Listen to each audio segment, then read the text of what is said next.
কি নাম তোমার? শাহবাজ হোসেন। কোথায় পড়াশোনা করো? ঢাকাতে। ঢাকাতে?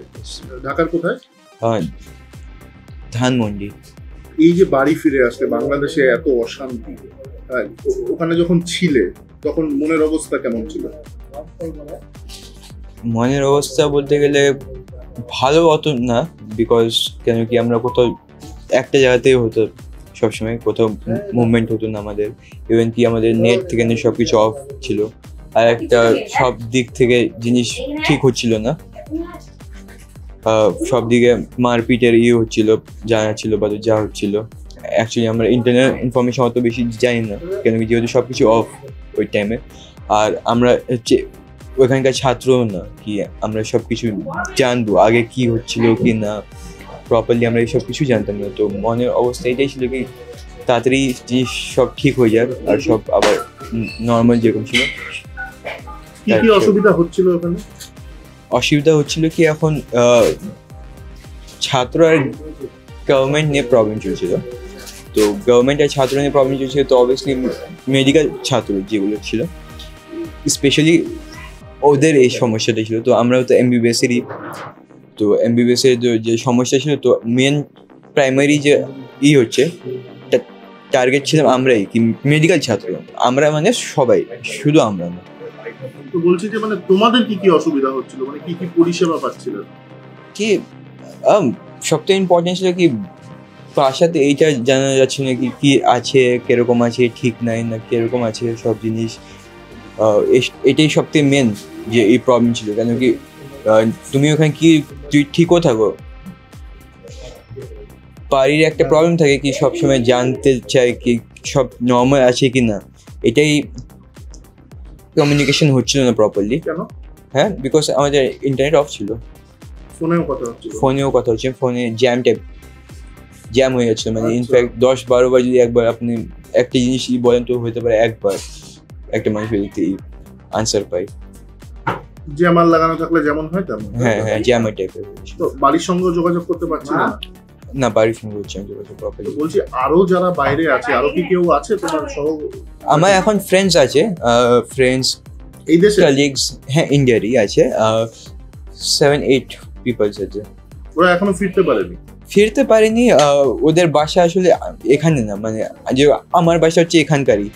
আমি খুব ফ্লাইট থেকে যদি চলে যাই আমার বাসা এইদিকে পাশে। তো কিছু মানুষের বাসা হচ্ছে জম্মু কাশ্মীর বা তো কিছু অন্য ডিফারেন্ট জায়গাতে।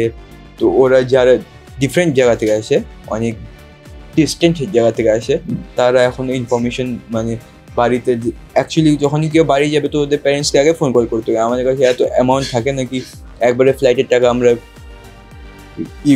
দিব বা তো ওই টাইপের থাকবে। আমাদের মানে নর্মাল ছাত্র যে যত টাকা থাকে সেই হিসাবে থাকে। আর ফ্লাইট পার 10 মিনিটে বলতে পারো 1,000 থেকে 2,000 টাকা করে টিকিট ইনক্রিজ হতে আছে প্রাইস। তো অবভিয়াসলি আমাদের কাছে অত ফাইন্যান্সিয়ালি থাকে নাকি আমরা ইনফর্ম দিতে পারবো বা তো আমরা যেতে পারবো, মুভমেন্ট দেখাতে পারবো। তো এটাই মেন। এখন এত যুদ্ধের পরে বাড়ি ফিরেছো, কেমন লাগছে? বাড়িতে অবভিয়াসলি অনেক সবথেকে ইম্পর্টেন্ট কি সিকিওর ফিল হচ্ছে কি সব ঠিক আছে এখন মানে এখানে, কিন্তু তাও চাই কি ওখানে যত তাড়াতাড়ি হোক সব ঠিক হয়ে যাক, আগের মতো নর্মাল হয়ে যাক।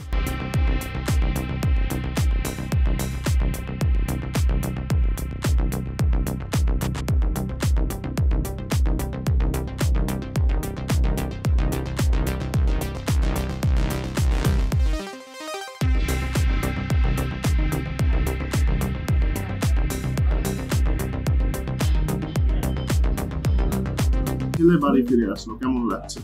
খুব আনন্দ ফিলিং হচ্ছে। আরো আনন্দ ফিলিং হবে যাতে সমস্ত বাচ্চা ইন্ডিয়ার যারা আছে ওখানে তারা সবাই আপন বাড়ি ফিরে যেতে পারে। এই জন্য আমাদের government, West Bengal government of ইন্ডিয়াকে খুব তাড়াতাড়ি ব্যবস্থা নেওয়া উচিত। বলছি যে এই যে কমিউনিকেট হচ্ছিল না ছেলের সঙ্গে, বলছিল ইন্টারনেট ছিল না, ফোন করা যাচ্ছিল না, জ্যামার টাইপের কিছু একটা ছিল, ওই সময়টা কথা হচ্ছিল না, কেমন মানে মনের অবস্থা কেমন ছিল তখন? তো মনের অবস্থা কি থাকা না থাকা সেই সেম মনে হচ্ছিল যে কোথায় আছি, কোন কিসে আছি আমি। বাচ্চার সঙ্গে যোগাযোগ নেই, কোনো কানেকশন নেই, তারপরে ফোনে টপ আপ ভরে কথা বলছি, কোনো সময় ওর কথা আসছে, কোনো সময় আমার কথা শুনতে পাচ্ছি।